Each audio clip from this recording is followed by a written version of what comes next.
What's up, folks? Man, like, subscribe, and share. Alright. Man, just finished getting my late night workout on after work. Sitting there reminiscing on, man, some of the stuff I was going through, man, growing up. And I was thinking about, man, the first time I really started getting into hustling in the streets. I'm gonna tell y'all about a story, man, where it taught me a lesson. You know what I mean? Real life lessons. You know what I mean? It's in one of the scariest moments at the same time in my life that I had. I was a youngster, man. I was probably about I was anywhere from 15 to 17, somewhere in that range. It was the late, probably early 90s when around this time this happened. We used to have a park out in Harvey, Illinois. It's called Cooper Park.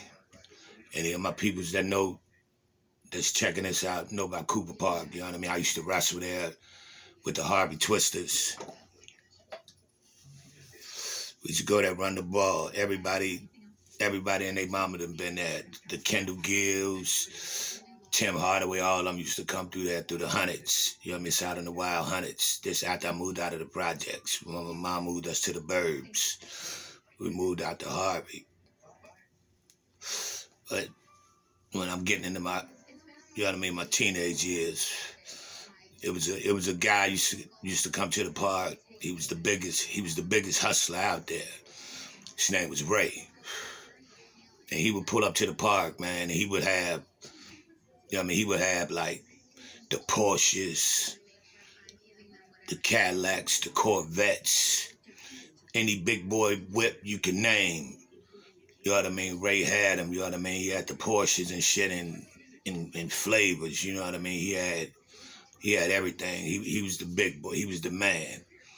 You know what I mean? Everybody knew he was the man. You know what I mean? He would come to the park and his entourage, they all be draped in the finest gear, all the tennis shoes, you know what I mean? All the starter jackets, all the fitteds, everything. You know what I mean? He was the man. He always was the man.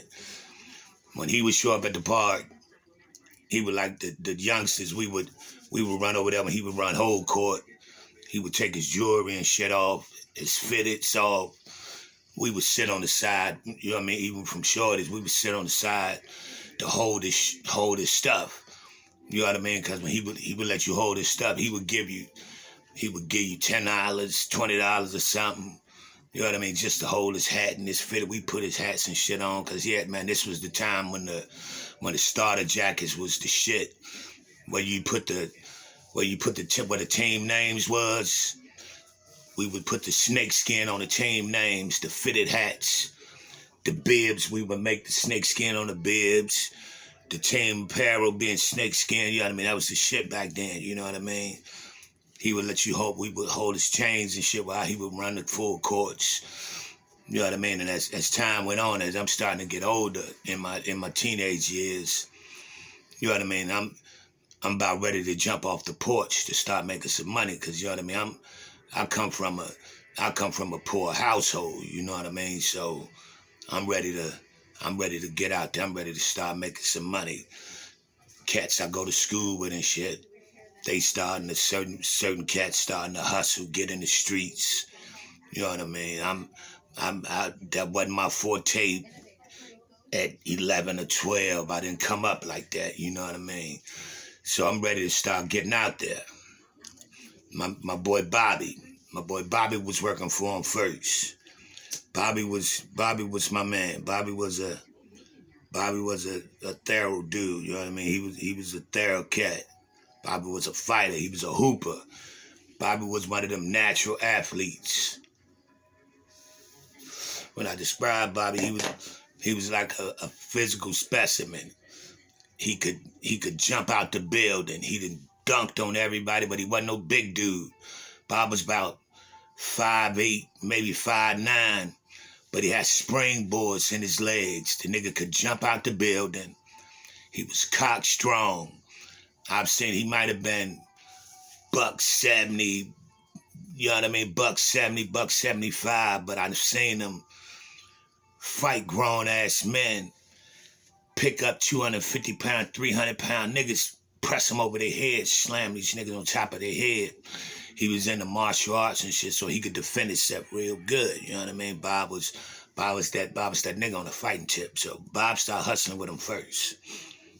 So Bob get in, and you know what I mean? I finally built up the courage to holler at Ray like, man, Ray, trying to get down, you know what I mean? He like, man, Church, you really ready? You ready to make some money? I'm like, man, I'm ready to make some money.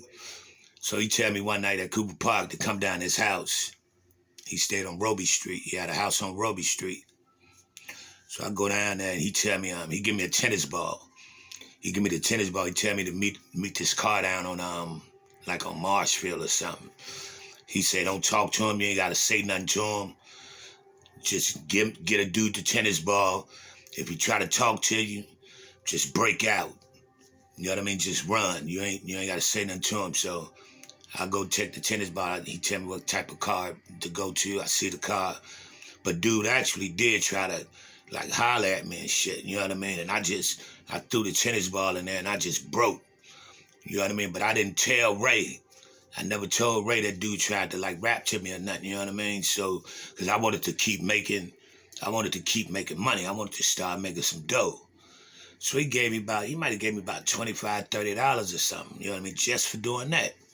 But you know what I mean? At that time, that's a nice piece of change.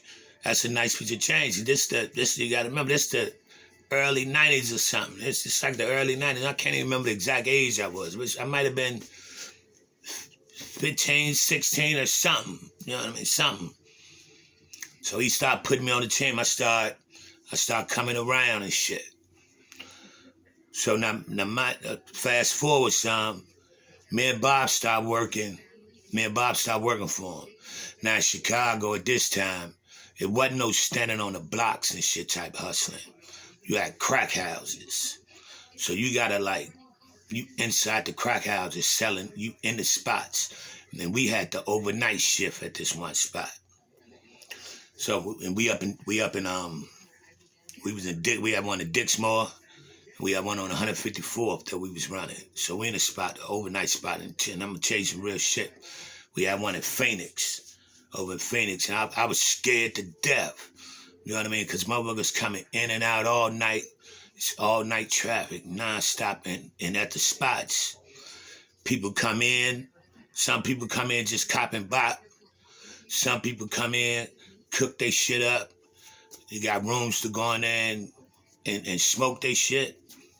You got females coming in there tricking off.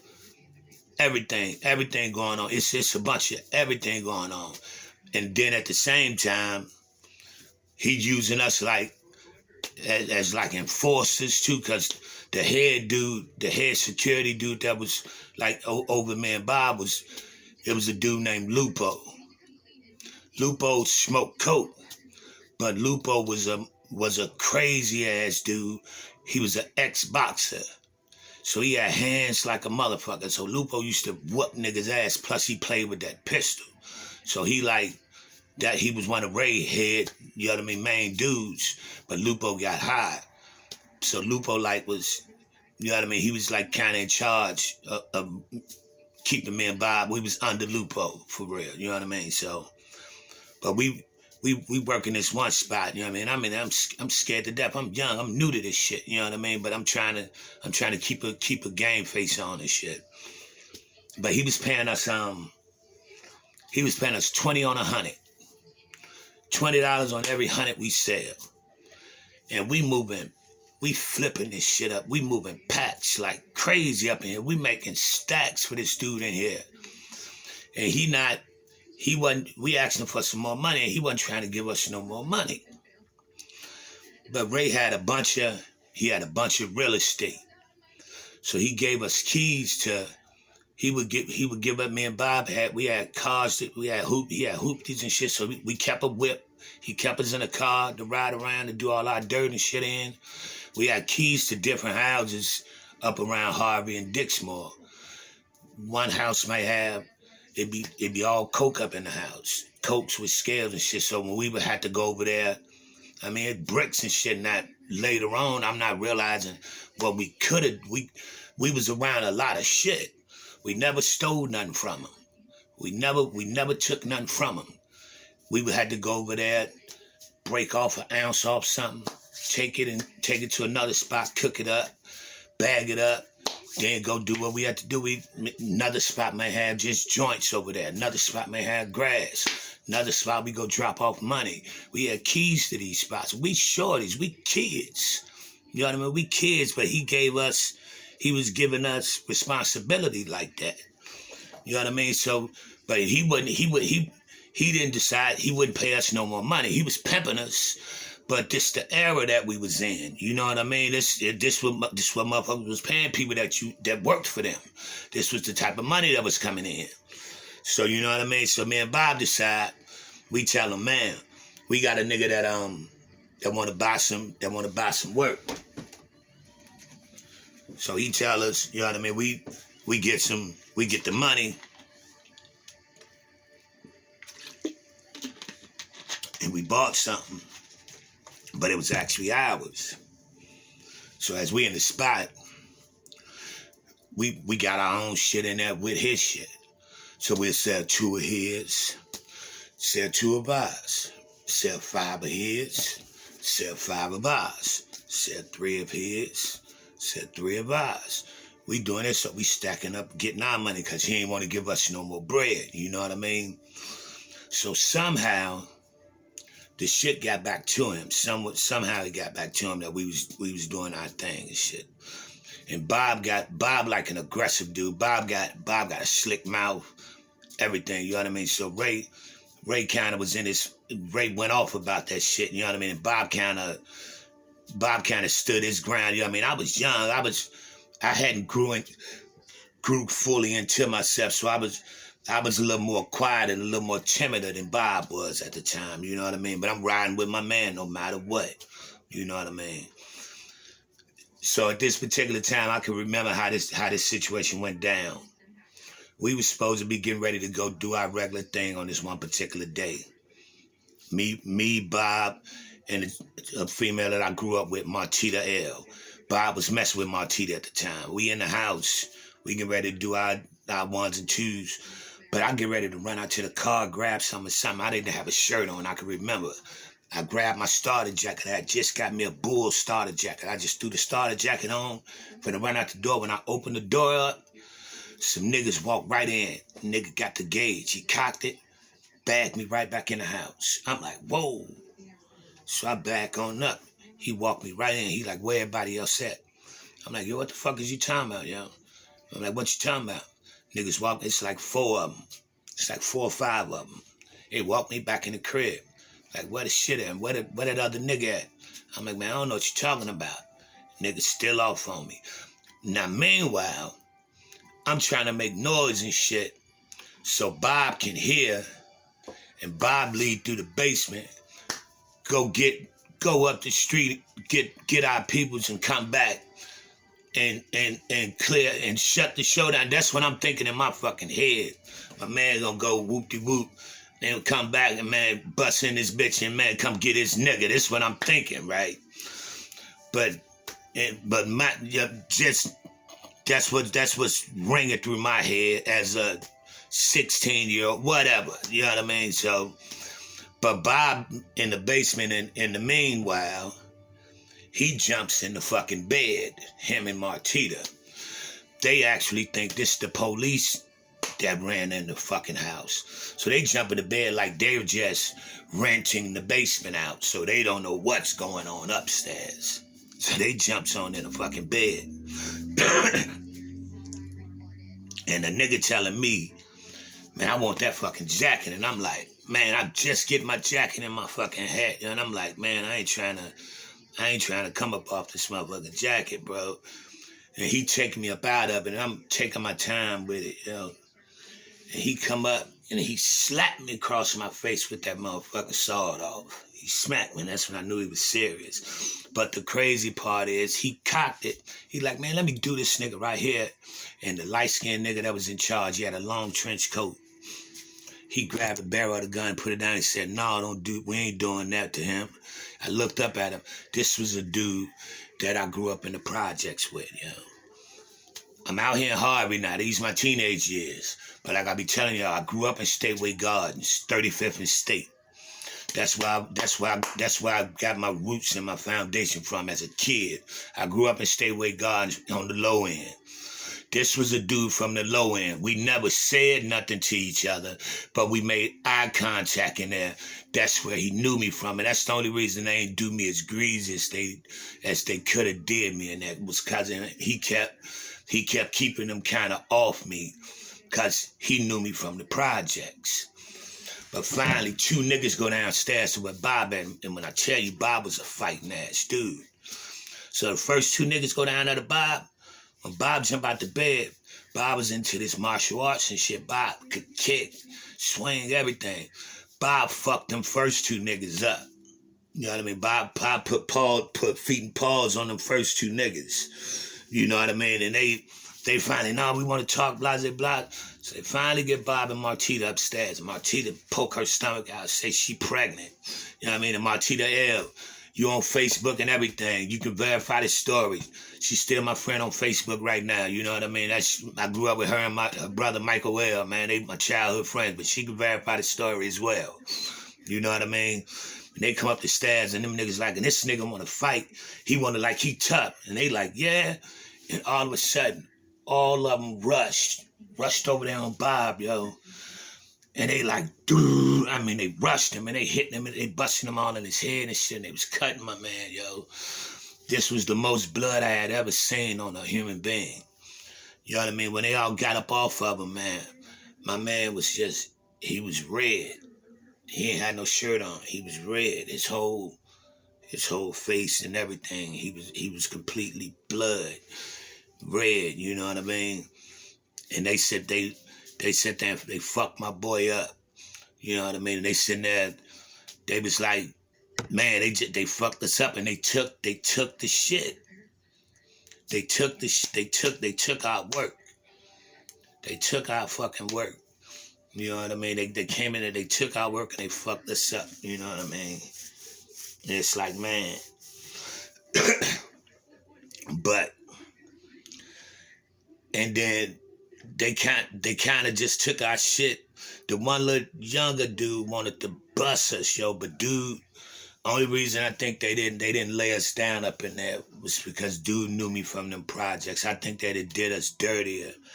But you know what I mean? So they wound up just fucking us up and then took our shit and left, you know what I mean? And Ray come, we called Ray and them up, you know what I mean? Lupo and them and all them up. But Ray sent them in there, you know what I mean? Because he was in his feelings. He never, you know what I mean? He never admitted to it. His brother Johnny never like admitted to it and shit. He kind of sent, but Ray sent them in there, you know what I mean? Trying to teach us a lesson. And he was on some, we owe him for what? Because we left the door open.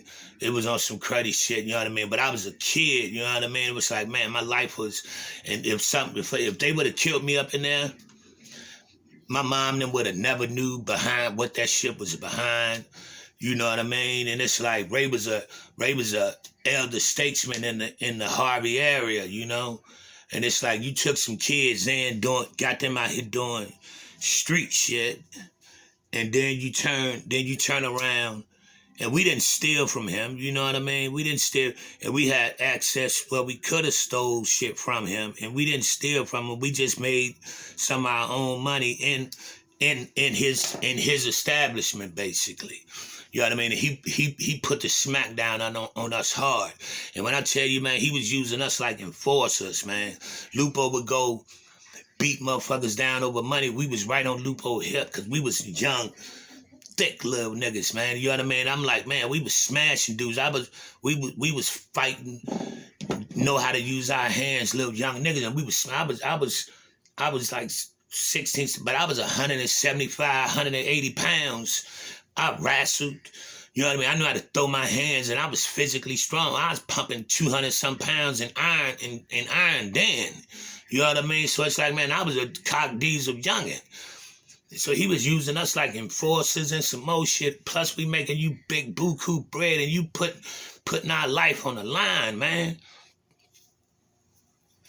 And he did us like that over all ego, man, just to prove he was the man, yo. Cause it was crazy, man. It was like I was just thinking about that story, you know. I'm like, man, I've been through a lot of stuff, and it's like that be when the OGs don't handle the shorties the proper way.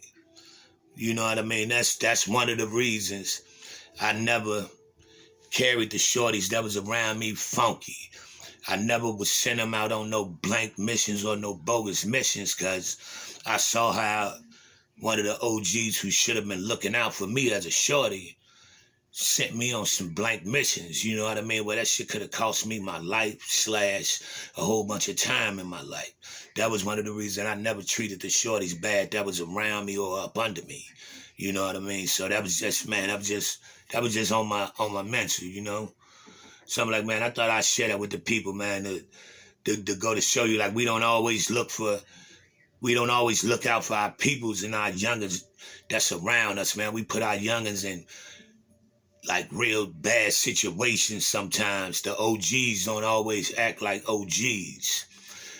And that's the sad part. Then you wonder why the young cats don't respect the old dudes when they try to say something to them, because that shit be generationally fucked up. You know what I mean? It'd be generationally fucked up. Because when you have an older cat treat this one this way, he usually treat the next one. And it's cycles of that shit. But I tried to break that cycle. I never treated the shorties that was around me funky.